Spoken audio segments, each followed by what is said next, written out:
Good morning, magandang umaga, and welcome to today's episode of My PI Dream. I know I've been kind of silent for just a while, but there have been so many things going on around here that it's been really hard to produce a video. But we're slowly getting back into the rhythm of what we were doing before the holidays, before the volcano, before all these things that just seem to kind of take away your time. As you can see, I'm working back here in the raised bed garden, and I don't know if you noticed, but the raised bed garden has gone kind of crazy back here. We've just had a spurt of growth. Seems like right after that volcanic ash fell down, so maybe it had something to do with putting more nutrients inside the soil, but everything around here is just growing like crazy. And I'm going to show you a couple of things right after the intro of today's episode. Speaking of the intro of today's episode is going to be kind of a catch-up feature. We've been so busy and I've neglected some of the archive footage that I have with some visitors that we've had. We had a fiesta in our barangay, which is a huge event, but remember it happened around the time of the volcano, so we had to kind of put that video archive on the back burner. But I think what we're going to do today, we're going to take the opportunity that, I don't know if you hear in the background, but the generator's running. We have I think it's 11 hour brownout scheduled for today. Thank goodness we have a generator. And I recommend anybody who builds up here, make sure you have a generator somewhere implemented inside your housing plan. But anyway, today's going to be a catch-up episode, and then after we get some of the footage that we've archived today out there, so we don't forget about anybody, and then we're going to go back into our regular normal episode schedule. So let's go ahead and get today started. So without further delay, let's get today's video underway.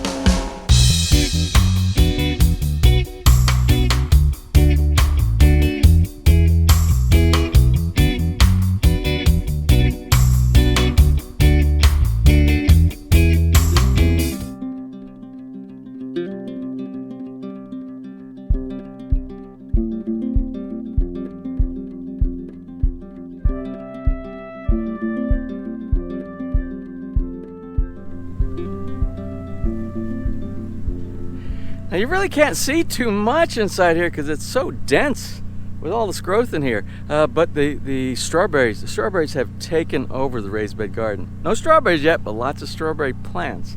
They've just grown all over the place. And I want you to look over here at my carrots. The carrots are just doing fine. I haven't dug any up yet, so I don't know how big they are up underneath the ground. I've got carrots, I've got some green onions over here. I've got some, oregano. I got some oregano over here. Well, lots of, I gotta cut that oregano. That's wild oregano, but you can use it for cooking, for making herbs. And I got some yard plants. But what I am excited to show you this morning is one item that I've been waiting for the last 2 years for some progress. Now, I don't know if you remember, but a couple of years ago, I had a plan. My plan was to grow some pineapple plants. So Michelle, down in the barangay that runs a Sorry store with her husband Roy, she gave me one plant that she got from Tagaytay, and it was a small one. It's the very sweet, small, sweet plants, and I planted that. But I also planted a few other ones that I picked up in what was the name? And near Tanawan, and they're bigger ones. They're not as sweet, but I didn't know that at the time, but I planted them anyway. Now, the plant that I got from Michelle is still alive and well, but sad to say, I still don't have any pineapple plants from it. But I want to show you one of the pineapple plants that I got from Tanawan. Now, as you can see, that's a new pineapple right there. We're going to have a pineapple plant from this one right here. I think I have 3 of them. 1, 2, 3, and there's Michelle's little plant. That's really what I want pineapples from, but it hasn't done anything. And there's nothing yet inside this one. Nothing yet as far as I can see inside this one. But this one is starting to make a new pineapple. Now we'll watch this. We'll continue with the progression as this grows. You'll see this will pop up higher, and we'll get a full-size pineapple on the top of this one. So we'll just keep our eye on this. Well, anyway, that's enough about what's going on here inside the yard.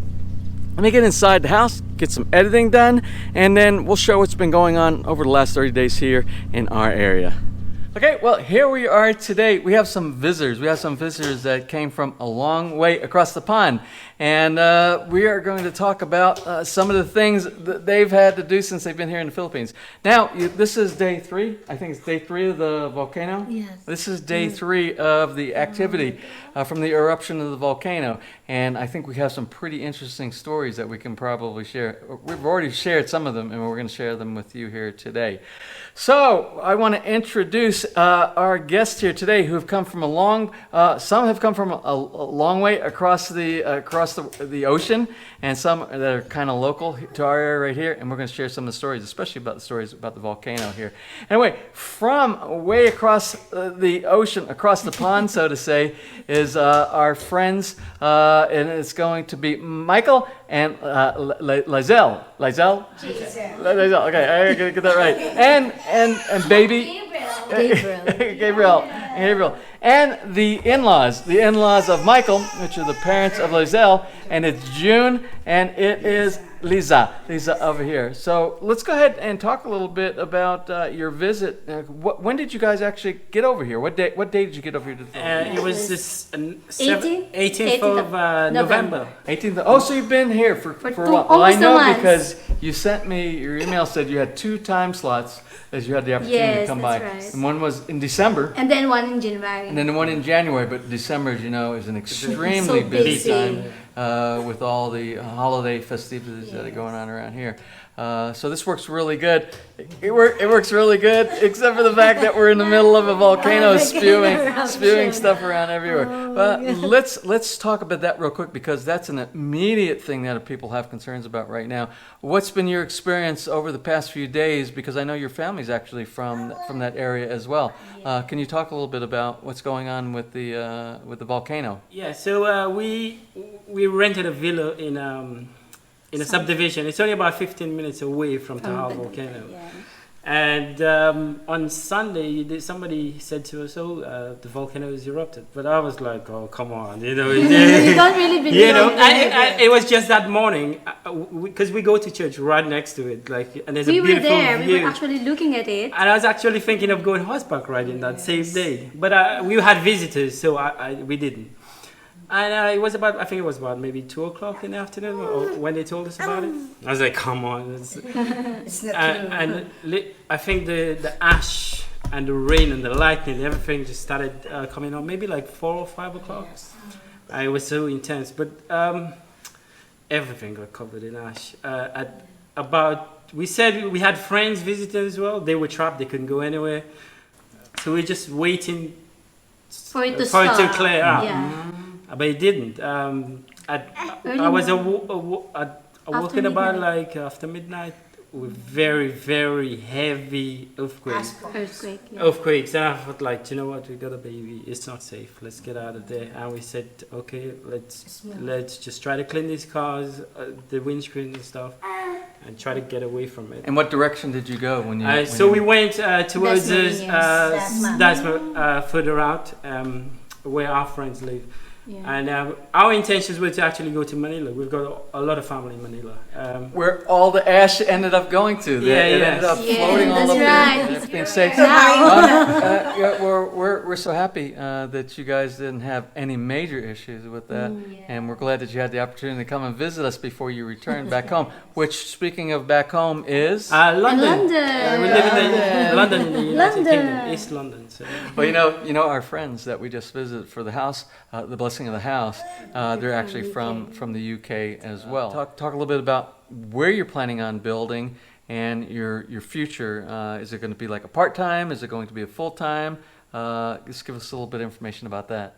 Okay, so we bought a lot in 2014. It was in Riviera Golf and Country Club, which is very, again, it's like 20 minutes away from Tagaytay. And we wanted to build our dream home there. So, I mean, we've been saving and working hard, saving, and eventually we've come to the point where we can start it. Because, like, for us, we love the Philippines. When you live in these big cities, You know, like I barely know the name of my neighbor, you know, and over here is just a completely, totally different world. We have taken into account, like, as time goes by, property and labor and everything will get more expensive. So it's probably the best time for us to do it. Well, you got the land, you own the property now, and that's the biggest increase in price every single year, and we estimated about 10% per year is what the price of properties go up here. Case in point for us here, we bought this lot in 2010, and it's about doubled in 10 years. So that's about 10% per year. Especially, and I will say in the area that you guys bought at, I would say it's probably even much higher than 10%, the average increase of the property pricing out there as well. So fingers crossed. I think the volcano does this major event about every 50 years. 50 years. 'Cause I think the last time was 1970, 74, sometime around that. And that was a pretty major event that they had back then.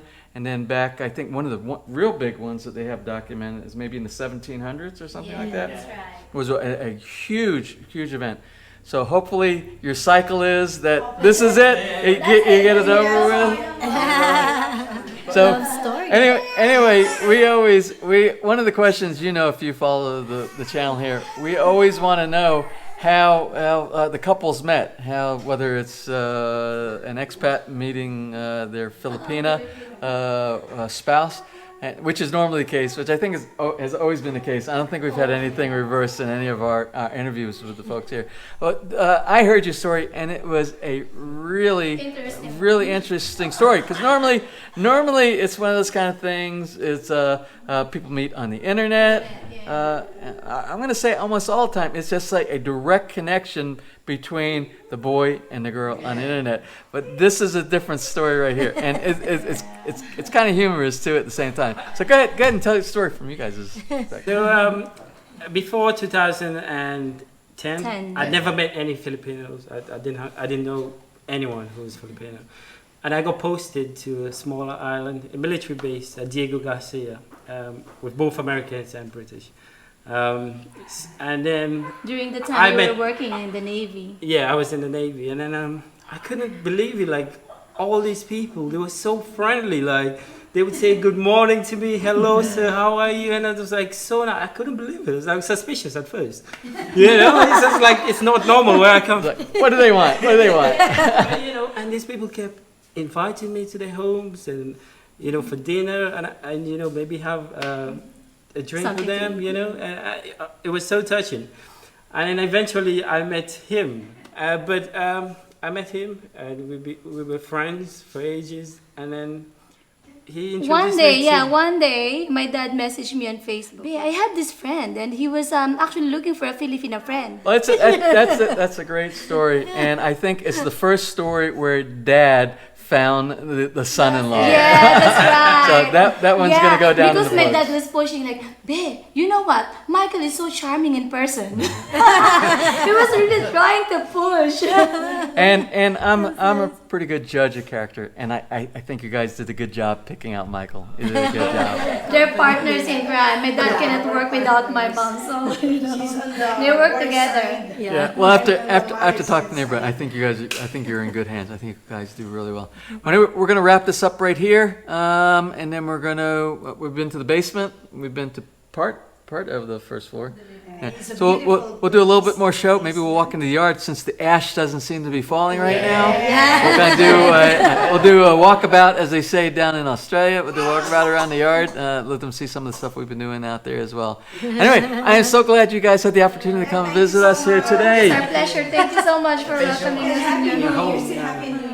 Yeah, Happy New Year's to you all too, and we wish you a safe travel when you go back. And the next time you come back to the Philippines, please stop by. For sure. And keep us up to date when you start getting into the construction process, and let us know.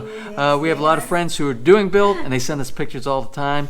And let us have an opportunity to say, oh, that looks good, or that doesn't look good either. So, well, we have no problem with doing a critique as well on what's going on with your build. So anyway, thanks again for coming and visit us here, and we will continue on. This will be a video. This little bit of an interview with our friendly subscribers here will be part of an upcoming video. Don't know which one, because right now we're monitoring the volcano. That's the priority right now. So anyway, everybody that's out there, please be safe, ingat, and we'll see you when this video is posted. Okay, thank you.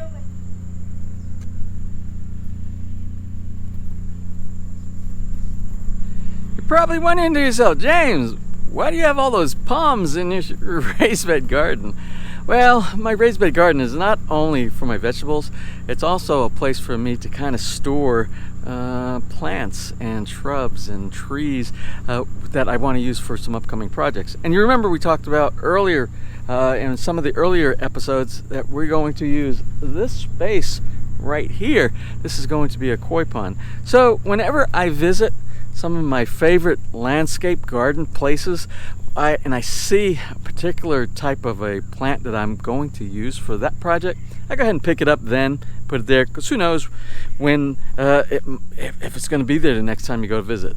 And I know you're saying, James, there's no lack of palm trees inside the Philippines. Well, that's true, but sometimes when you see it, go ahead and get it. Then you don't have to worry about later finding that particular one. That's what I did. Anyway, we're going to close from here. We had some more material that we wanted to add to today's video, but we don't want to make it too long.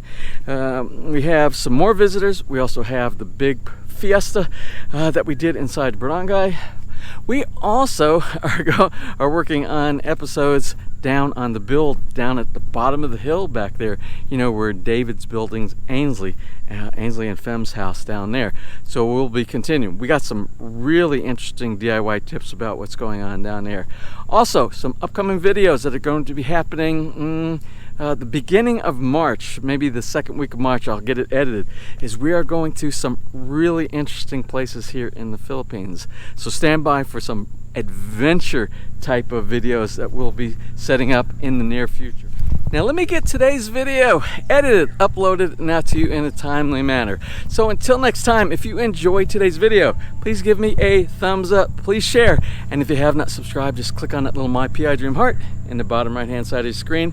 You'll be subscribed and you'll be notified the next time I upload a new video. So until such time, you have a wonderful and blessed day.